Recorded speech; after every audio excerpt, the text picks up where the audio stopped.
Nah sobat sekalian, berita terbarunya, peneliti keamanan internet The Record membeberkan ada 10 kementerian dan lembaga pemerintah Indonesia termasuk BIN yang dibobol peretas asal negeri Panda.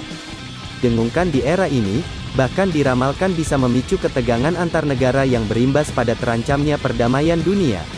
Benar sekali, perkembangan teknologi menciptakan dunia cyber yang rentan terhadap upaya-upaya penyadapan untuk memperoleh informasi yang menguntungkan. Bahkan kita semua tahu bahwa di zaman modern seperti sekarang, perang tidak melulu mengandalkan alat tempur saja. Otomatis kehadiran intelijen sangat penting sebagai upaya untuk menjaga persatuan dan kesatuan negara. Tak tanggung-tanggung, 10 kementerian saja mereka bobol, bayangkan saja jika salah satu kementerian itu adalah Kementerian Pertahanan, jelas ini bukan kabar yang baik.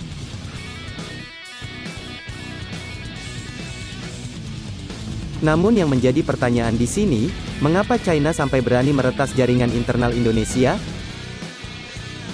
Jika dilihat dari situasi yang terjadi saat ini, sepertinya bukan tak mungkin jika peretasan ini dilakukan dalam upaya spionase Tiongkok untuk menghadapi situasi yang menghangat di Laut Cina Selatan.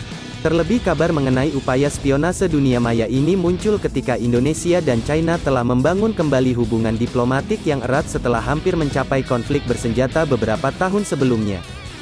Dikutip dari beberapa sumber, peretasan ini memang menargetkan negara-negara di kawasan Asia Tenggara termasuk Indonesia.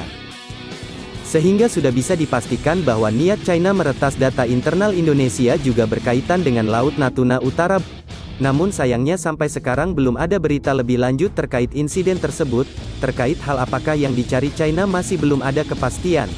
Tapi yang jelas pemerintah Indonesia telah mengambil langkah-langkah identifikasi dan membersihkan sistem yang diretas.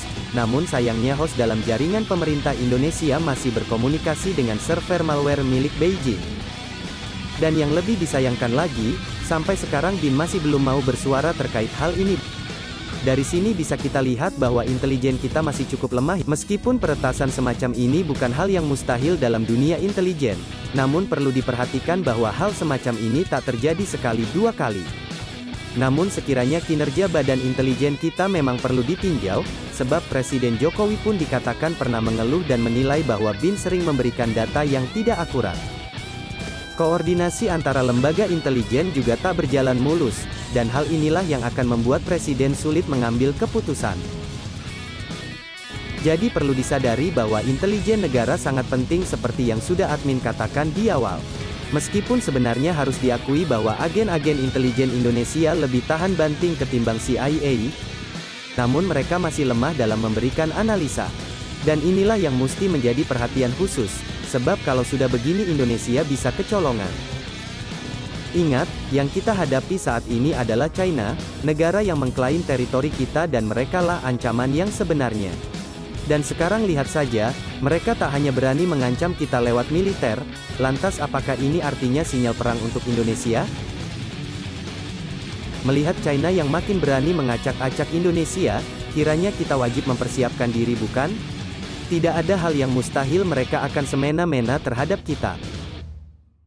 Perkuat pertahanan di 3 matra, dan perkuat pula intelijen, itulah yang perlu diperhatikan.